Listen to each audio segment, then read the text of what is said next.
You can't sleep, these images trouble you. Know the bias in your circle should puzzle you. Kendrick continues with the mental gymnastics. He paints Drake as someone that is tossing and turning to figure out who the mole could be in his camp. He does this by referencing a wire in his circle, which is something that rats will wear when gathering information for the feds. And this is going over all of our heads because clearly the line is layered. There's something there. It's very eerie. It's very cryptic. There's something we're missing. If you were street smart, then you would have caught that your entourage is only to hustle you. Kendrick comes in with a bit of a cultural reference here.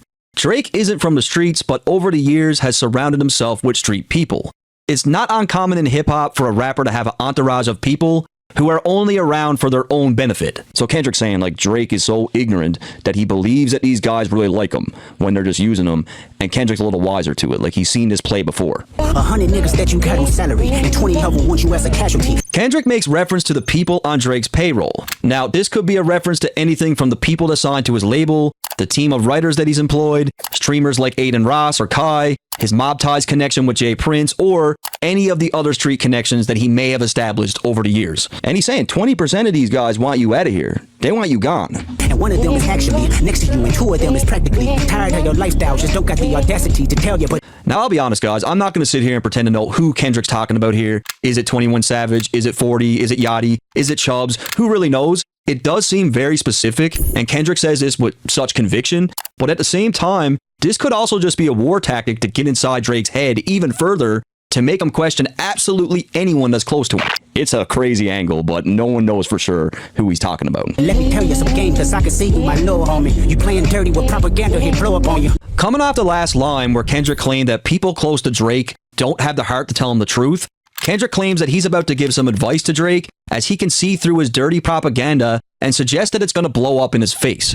This could be in reference to the narratives that Drake has been planting about his failed relationship with Whitney, the 50-50 split rumors with TDE, using streamers like Aiden and Kai to help with public perception, or cooking the numbers. You're playing nerdy with Zach Bia and Twitter bots. So remember what I mentioned earlier about Kendrick's thoughts on the music industry when it comes to cooking the numbers. Popular influencer Zach Bia hosted an online DJ segment on his Instagram during COVID-19. The show garnered a huge amount of traffic, and he even premiered Drake's hit Tootsie Slide. It's about to be the hottest song in the world. Song of the summer. No secret. What Kendrick is trying to get across here is that Drake uses every resource imaginable to manipulate the masses. He drives this home even more with the reference to Drake using Twitter bots during the beef, which is something else that he was accused of doing. But your reality can't. And what a coincidence that then academics on Kendrick Lamar's birthday accuses Kendrick of fake botting. What a coincidence, huh? Behind Wi-Fi. Kendrick claims that what he's about to reveal about Drake will be so extreme that all his old tactics won't work anymore. This ties perfectly into what he said earlier about not being able to Tootsie Slide his way out of the situation by using someone like Zach Bia for internet games. Your little means is losing steam, they figured you out. Kendrick claims that Drake's Instagram memes and the trolling that he was doing is losing steam, which is 100% correct.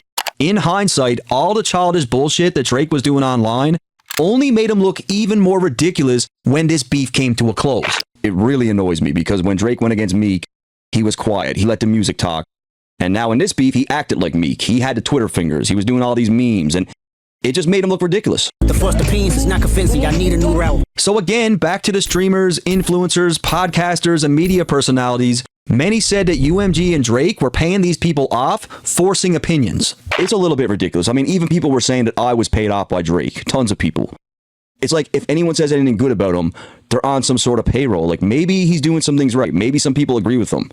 You know what I mean? It's time that you look around on who's around you. Before you figure that you're not alone, ask what Mike would do. So in the first line, Kendrick is advising Drake to take a good look at his team, assess the situation, and start questioning who's really loyal here. He then suggests that Drake is not alone with his OVO team, meaning that someone from outside is always present. I mean, this whole planting seeds of doubt in Drake's brain about his crew is like a huge angle in the latter part of this record. To end things off, Kendrick tells Drake to think about what Mike would do, which is definitely a reference to Michael Jackson, as he also quotes his song, You're Not Alone. What's even more interesting is the fact that R. Kelly wrote this record for MJ, and we all know about R. Kelly and what he was into. Another MJ flip. And I did a song that says that Drake has a allegedly song a new song with Michael Jackson.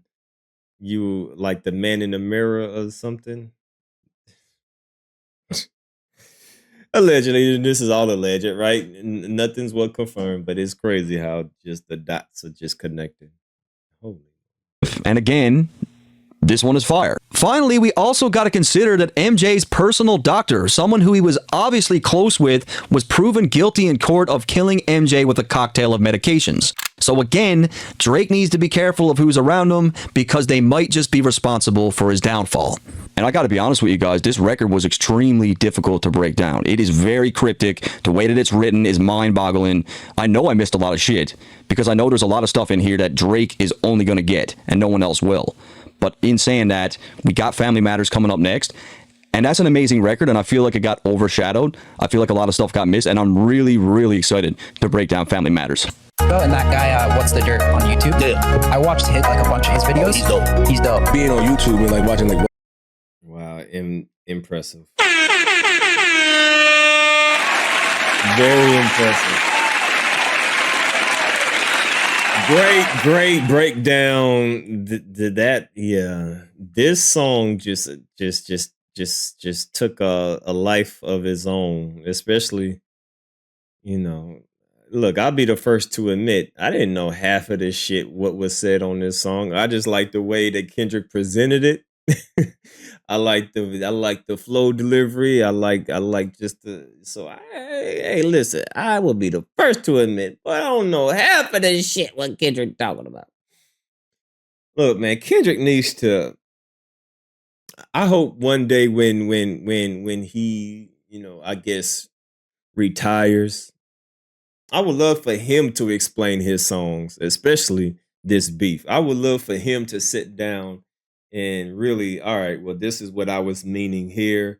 I don't know if we will ever get that, but I would love to hear Kendrick really give you his perspective of like why he wrote the bars that he did, what was he thinking? Because if like this is impressive. Yeah, Kendrick definitely. I got a newfound respect for Kendrick. All right, I got a newfound respect. All right, now once again, this doesn't mean that this is what Kendrick was thinking. This is just his perspective, right?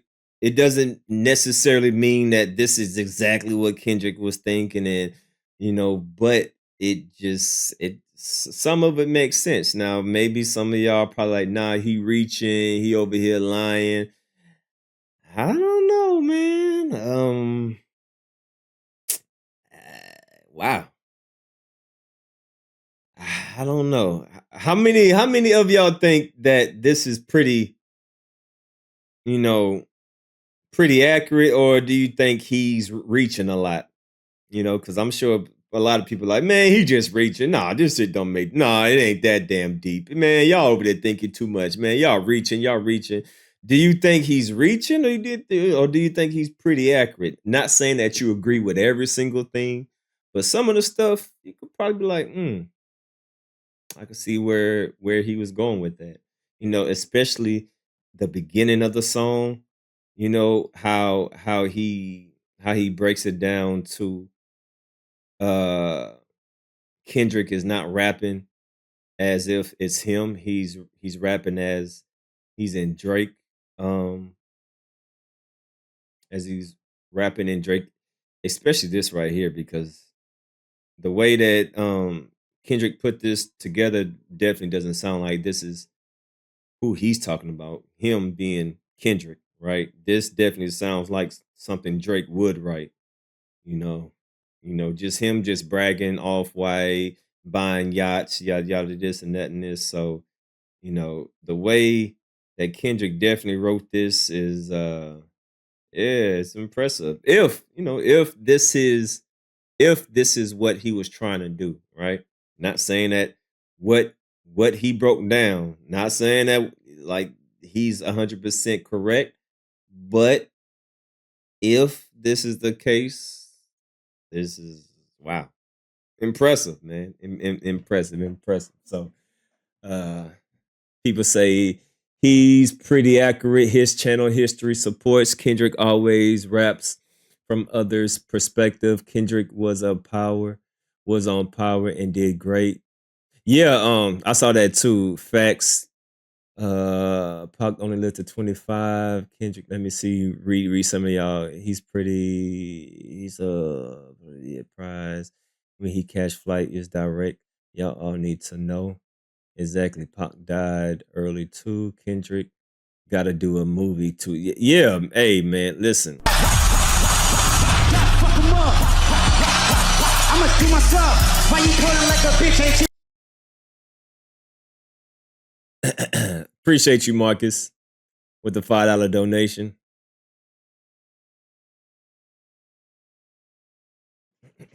Drake isn't an artist, he's a leech. True gangster moves in silence. This is Kendrick most underrated diss. Marcus Van Definitely Diver is. super chatted $5. Let's hope Drake believes he's reaching. Because Kendrick has 5 more diss songs in the vault ready to go. Cool face, cool face. And then you got academics over here talking about, ooh, the way that Drake sneak disses Kendrick Lamar and the way that he positions it. Ooh, I just can't wait until, man, come on, bro. It's levels to this, man. Right?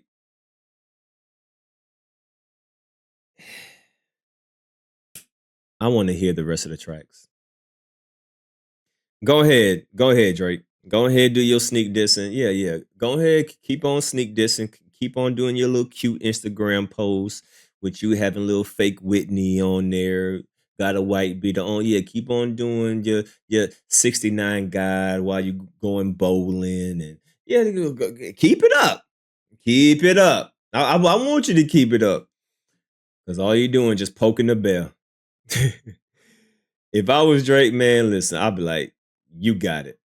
Cause the way that Kendrick is putting all this together, yeah, I see why it takes him, a while to make songs. I see why it takes him a while to make music. He's on a whole different level, man. So